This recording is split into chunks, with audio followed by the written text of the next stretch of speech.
Okay, I hope you can hear me well. Thank you for joining this session. Thank you for the feedback. This session, that's the last session from today. So thank you for making the effort to join me. During the session, I'm going to talk about how we bring together asset, static, or transactional information and the operational real-time information together. My name is Antonio Retamero. I'm as Spanish as it sounds, and I work with the AIM portfolio team. I've been in AVEVA for the last 20 years, and I have 25 years of work in the information management area, now bringing it together, asset, engineering, and operations. I should have put my contact at the end.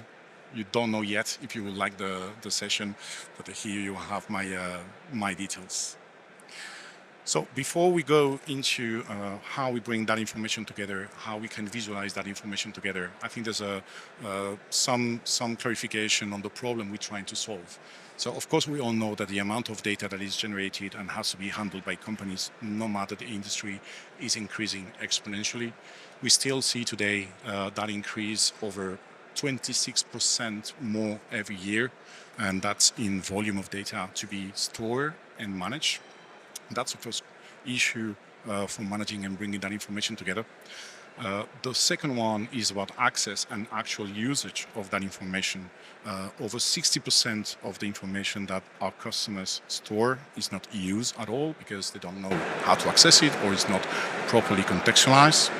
There's a lack of governance usually on that data. That can be directly on the data itself, but it can be because of a lack of the data model, a lack of the governance of that data model as it evolves with the asset, with a site or with a project, depending on which kind of industry we're talking about.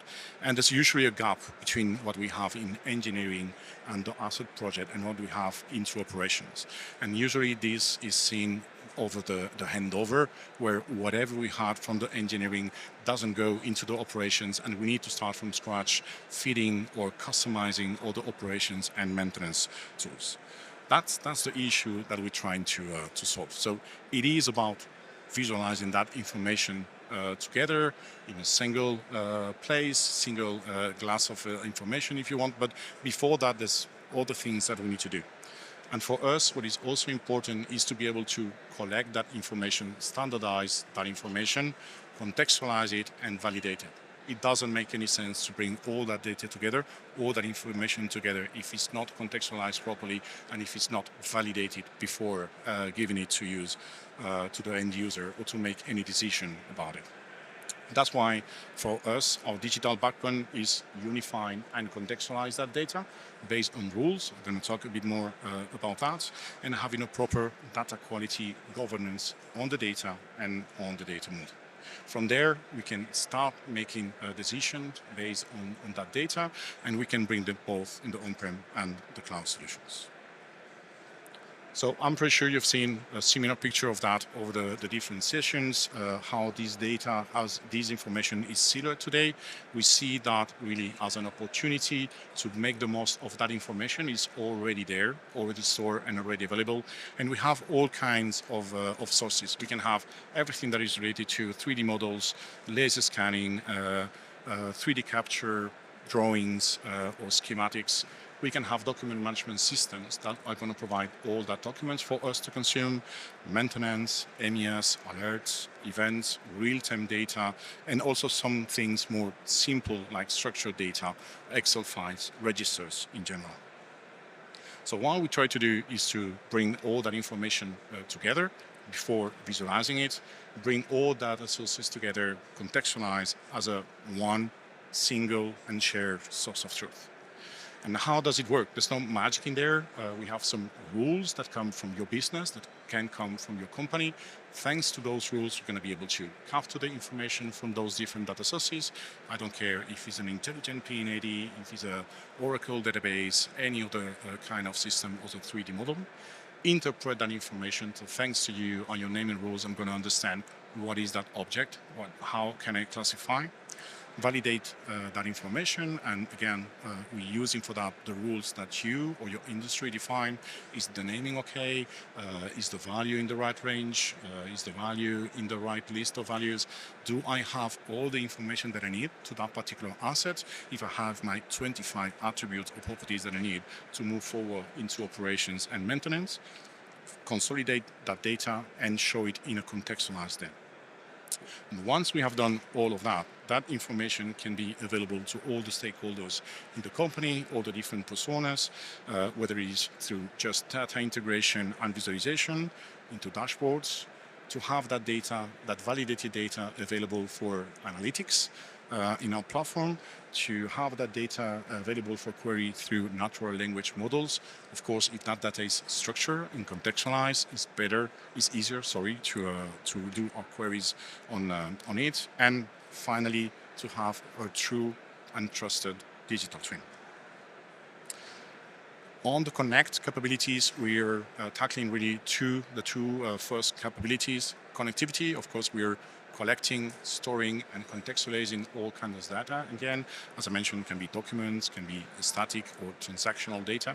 And the real-time one, we also into the data management and visualization. Of course, we're going to see here how we create those visualizations that are bringing together engineering and operations data together.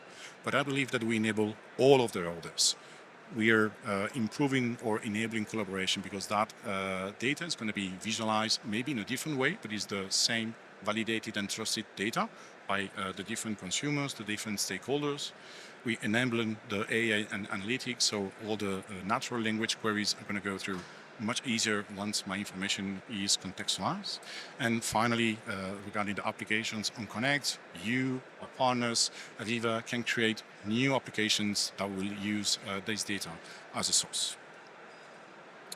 We have different kinds of visualization. Maybe some of you were in the previous session from my colleague Manuel Meijueiro. He went through that in a very thorough detail. I will do a bit more high level on it. We have two main kinds of visualization. We have a grid style visualization for an engineer like me. That's what I'm expecting to have. Very square widgets, clear visualization, everything is in the place it's supposed to be, and that's the usual way we bring specific asset data together. We have all the kind of visualization that's more free, the canvas visualization, where you can have the information overlaying what to each other. We usually do that for enterprise visualization or for some specifics. I'll show an example a bit later. And then in terms of type of content, I can say we can bring in there almost everything that we can. From time series visualization, we can bring in line charts, all kind of bar charts and so on, performance.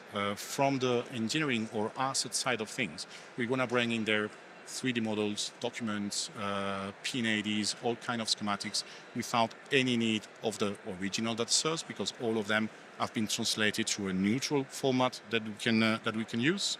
We can have information like events or efficiency of your own assets, and finally, you can create your own graphics, importing them into the tool. For the rest, it's a no-code, drag and drop capability where you can create your own visualizations either for yourself, maybe for specific usage, or create it for a wider usage of the company.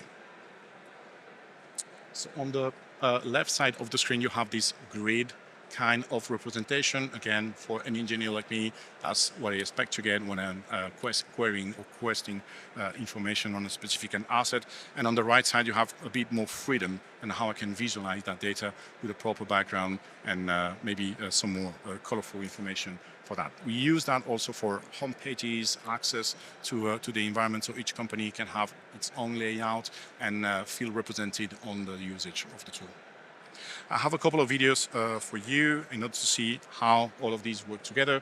The first one is on navigation and how we can navigate across both worlds, both kind of information, the asset engineering information and the operations and live information. And you can start as easy as a search. We're looking for some asset or we're looking for specific documents. Sometimes the preferred entry to our systems can be a 3D model. So I'm going to check which 3D models are available in that particular project.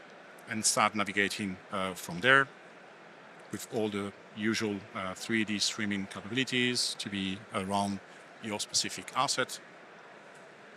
And once I'm close to the element that I want, I just select it, and I have access to all the project information, the documents that are associated to that specific element.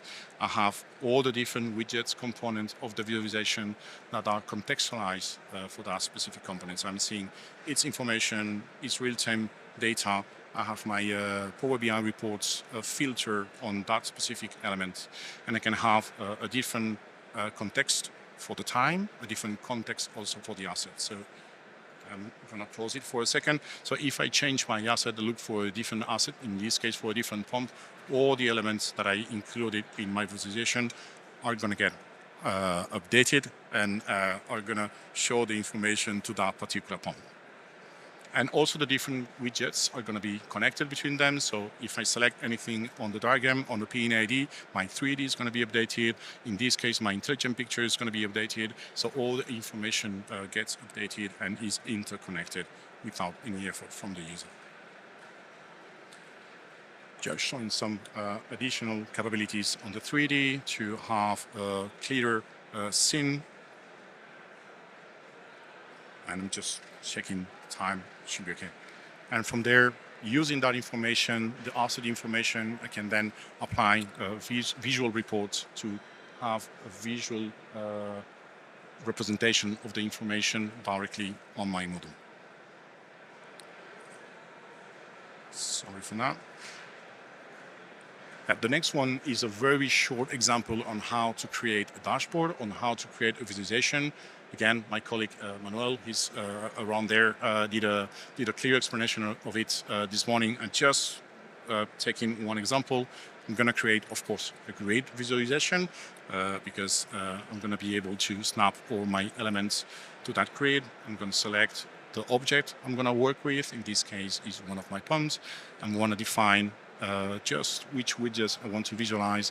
There's no code associated to it, no code needed on your definition of the visualization. I'm just configuring some of the information. If I want to see all the documents in the list, if I want to see one specific document, that is going to be the case here. I'm going to just see the photo, not the list of documents associated to it. And once I have defined the different widgets, the information that I want to see, just by drag and drop, I'm going to configure my visualization. This is what you see is what you get. For the old guys like me, that was a big thing a few years ago. So really, you define what you want the user to see, and is adaptive design. So whatever I'm going to design on my laptop or on my desktop is going to be visible also in a tablet and in proper form.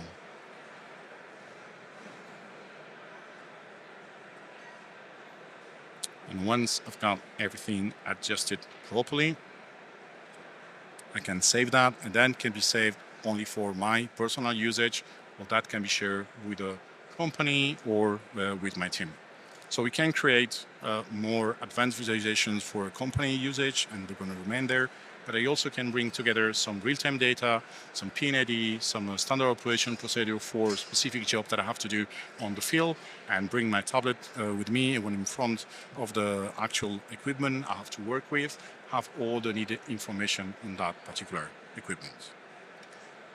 And I'm going to finish on the AI side of things. Of course, that's a big topic, how I query that element. I know that all of you know about different query system, what I want to define all my criteria and search. But if I want something a bit more specific or more easier to use, I can go directly into natural language.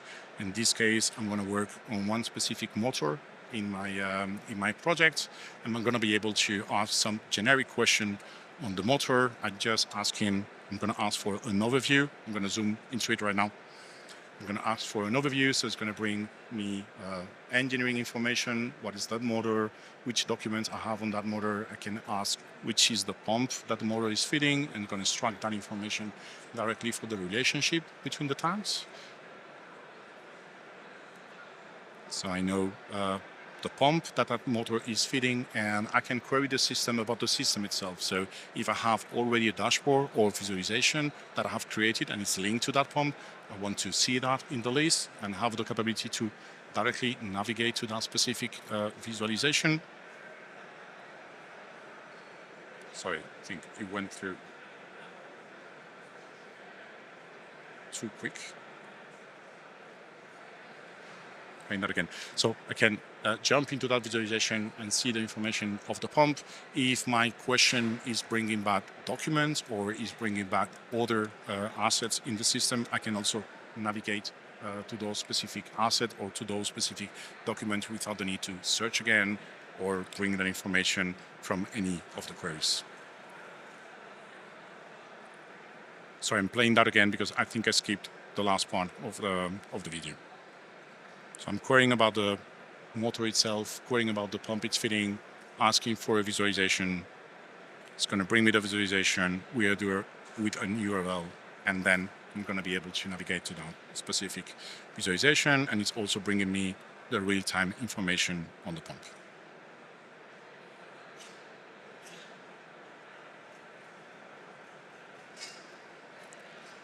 Okay, so we've seen how we can bring that information together, all the operational, all the asset data linked together, contextualized properly, not always showing raw data, validated data to be consumed and used for decision making. And for us, that's the best way to bring in a single place contextualized data and seamlessly connection between the real-time data and again, the project asset information that you may have. Thank you very much.